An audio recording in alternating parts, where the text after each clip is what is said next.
On and off the ice, former NHL player Sean Avery has earned a reputation as the league's most despised figure. Most casual watchers and non-hockey enthusiasts would wonder why a man who has worked in modeling and advertising and desires to be an actor is so reviled in the NHL. Despite this, the left wing not only spent 12 years on the ice terrorizing teammates and opponents, but he also wrote a book that revealed secrets about his teammates, ex-girlfriends, and the NHL. Avery is despised not just by fans and players, but by the entire league. Sean Avery on the ice. To say Avery was harsh on the field would be an understatement. Avery has been embroiled in a number of issues both during and after his hockey career. He's been disciplined numerous times by the NHL and his teams. He has a history of bullying co-workers, support staff, and even his own mother-in-law outside of hockey. The lack of regard for others began early in his career. Red Wings general manager Ken Holland stated that he traded Avery during the 2002-2003 season because he did not meet NHL professional standards. Avery has tormented players such as Dustin Brown and Martin Brodeur. Avery, according to one former teammate, he's all bluster and no substance. He doesn't have many acquaintances in any profession. The Avery Rule. The Avery Rule was perhaps the most enduring memory Avery left behind in the NHL. During a two-man advantage on the power play in Game 3 of the 2008 Eastern Conference quarterfinals against the New Jersey Devils, Avery turned his back on the play to face and screen Devils goaltender Martin Brodeur. To divert and impede Brodeur's gaze, he waved his hands and stick in front of him. The puck was later cleared out of the Devils' zone, but Avery scored on the Rangers' second offensive attack.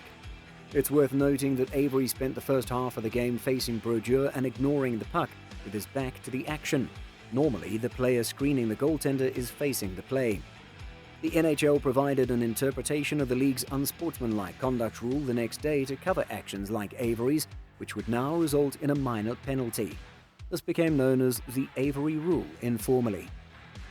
During that series, Avery's tactics won him many power plays and he scored in each of the first 3 games. The series was won by the Rangers in 5 games. Dispute with John Tortorella.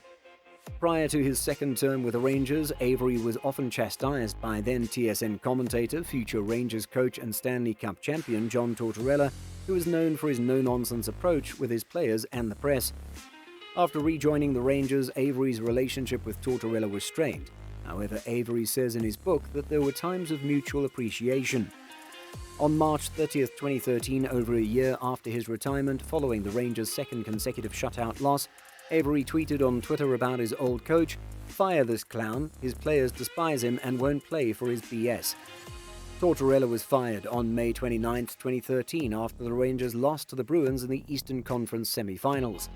According to Avery, who spoke to the New York Post, "I had a great smile on my face when I found out Tortorella was dismissed," adding, "It's not that I'm glad for myself, I'm delighted for the Rangers and Rangers fans."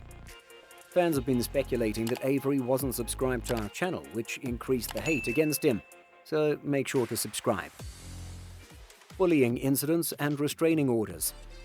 Avery abruptly left an off-Broadway production he was slated to star in, Negative is Positive, 2 days before it was set to begin in November 2014. After becoming upset, Avery abruptly departed rehearsals on November 3rd.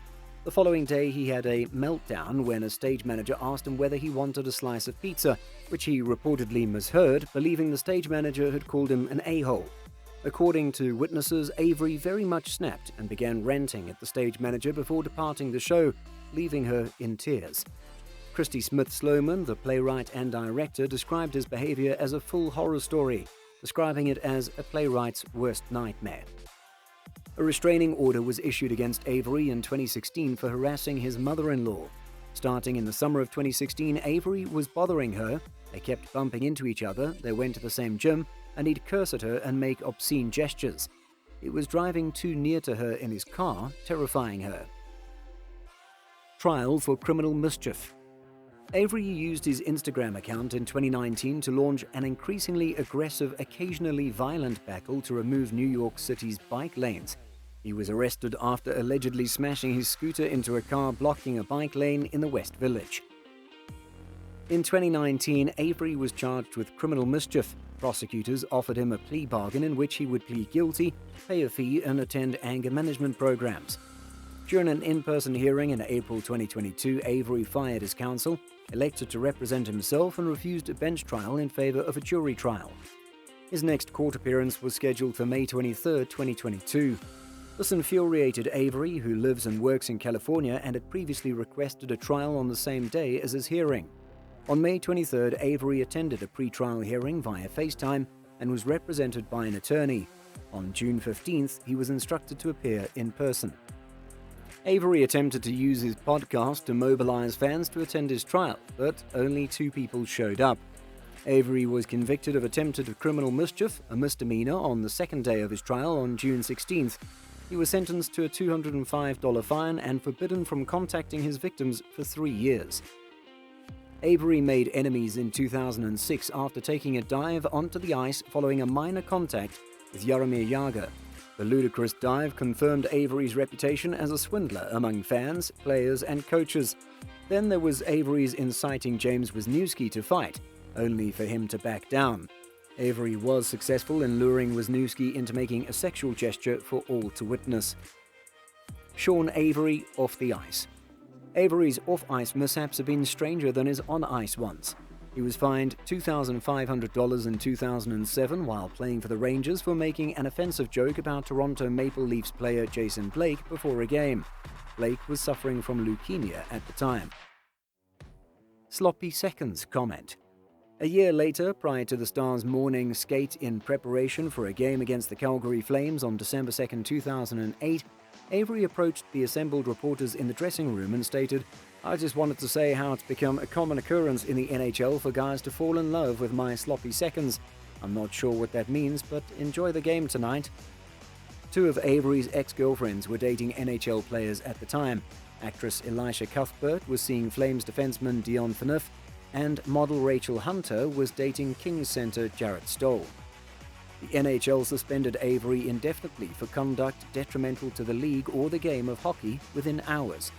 His statements were widely condemned by the Stars organization, fellow players, and fans alike. Stars owner Tom Hicks stated that if the NHL had not moved first, the organization would have punished Avery. Avery apologized the next day, calling his actions inappropriate and a horrible attempt to raise enthusiasm for the game. The NHL reduced Avery's suspension to 6 games on December 5th, retroactive to the December 2nd game against the Flames. Because of his undesirable and antisocial behavior, he consented to undertake anger management counseling. Commissioner Gary Bettman stated that he and league disciplinarian Colin Campbell had previously warned Avery about his behavior. The Stars confirmed Avery's departure from the team on December 14th after the final game of his suspension. One reason in the Stars' decision was that coach Dave Tippett and several players, including Mike Modano and Marty Turco, made it clear they didn't want him back. Tippett had advised Avery not to talk about his ex-girlfriends in the media and was upset when he did. Avery's colleagues turned on him not long after he arrived, according to TSN's James Duthie. The sloppy seconds event was the final straw, and Hicks had been actively seeking to distance himself from him while the suspension was in effect. Sean Avery, the book. Avery's book, Ice Capades, a memoir of fast living and tough hockey, was published in 2017 and shed light on the NHL and his former lover Elisha Cuthbert. Avery didn't just peel back the curtain to see what was going on in the NHL, he took it down and let everyone in to witness the carnage. Although the book is appreciative of the Rangers and great Detroit Red Wings players, it also contains nuggets and stories about drugs and alcohol that the NHL does not want fans to hear. If you think Avery is annoying, then you'll want to watch this video about the most annoying fan bases in NHL.